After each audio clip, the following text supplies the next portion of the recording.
আম খেতে আমরা সকলেই ভালোবাসি। আর যদি হয় আমের মিষ্টি, তাহলে কেমন হয় বন্ধুরা? তো আসুন দেখে নিন আমি কেমন করে আমের সন্দেশ বানাই। দেখুন, এখানে আম মাখা সন্দেশ বানানোর জন্যে আমি একটা বড় হিমসাগর আম নিয়েছি। আমটা খুব মিষ্টি। আমি এবার আমের খোসা আর ছাড়িয়ে আমি টুকরো টুকরো করে নিয়েছি। আমি এখানে আমটা খুব বড় বলে আমি অর্ধেকটা নিয়েছি।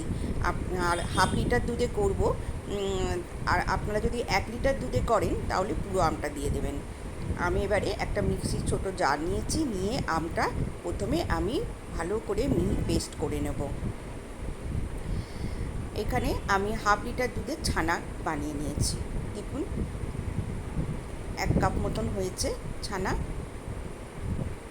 চায়ের কাপের 1 কাপ হয়েছে। এবারে ছানাটাকে আমি ভালো করে ম্যাশ করে নিচ্ছি, হাত দিয়ে ভালো করে মেখে নেব।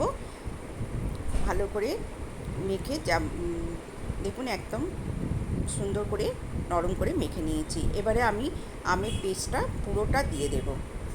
1 কাপ মতন হয়েছে পেস্ট, আমি পুরোটাই দিয়ে দিলাম।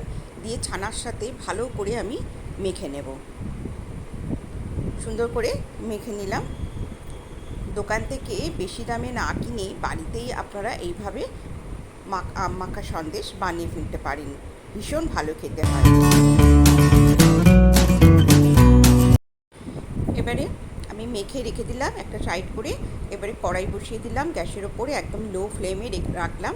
1/2 কাপ জল দিয়ে দিলাম। দিয়ে জলটা হালকা গরম হলে আমি 1 টেবিল চামচ গুঁড়ো দুধ দিয়ে দিলাম। গুঁড়ো দুধটা ভালো করে আমি দেখুন মিশিয়ে নেব জলের সাথে, যেন গিট না থাকে। আর এখানে 1 টেবিল চামচ আমি চিনি নিয়েছি, আমটা বেশ মিষ্টি। আর একটা এলাচ ভেঙে দিয়েছি। এলাচটা আপনারা স্কিপও করতে পারেন। এখানে চিনি আমি 1 টেবিল চামচ দিয়েছি। আপনারা মিষ্টিটা কম বেশি করে নিতে পারেন। দেখুন ভালো করে চিনিটা মেল্ট হয়ে গেছে আর দুধটাও বেশ ঘন হয়ে গেছে।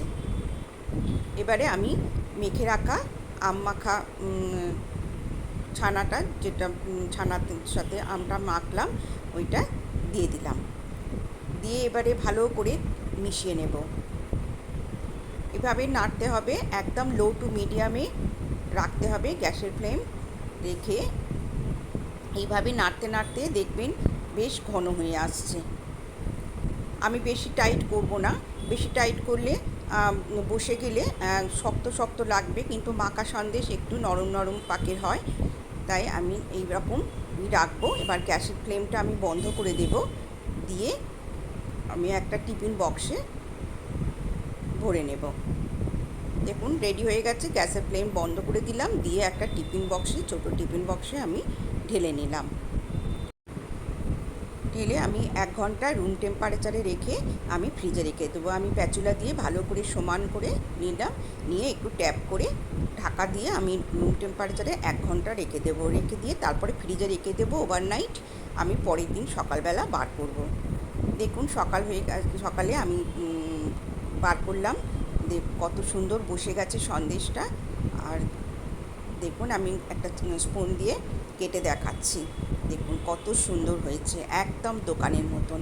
এইভাবে চাইলে, মিষ্টি খেতে মন চাইলেই এইভাবে আপনারা আম মাখা সন্দেশ বাড়িতে বানিয়ে ফেলতে পারেন। খেতে অসাধারণ হয়, সবাই খেয়ে খুব প্রশংসা করবে। দেখুন স্বাদ মুখে লেগে থাকবে, এত সুন্দর হয় খেতে। আমার আজকের রেসিপি আপনাদের ভালো লেগে থাকলে আমার চ্যানেলটিকে লাইক করবেন, সাবস্ক্রাইব করবেন আর শেয়ার করবেন।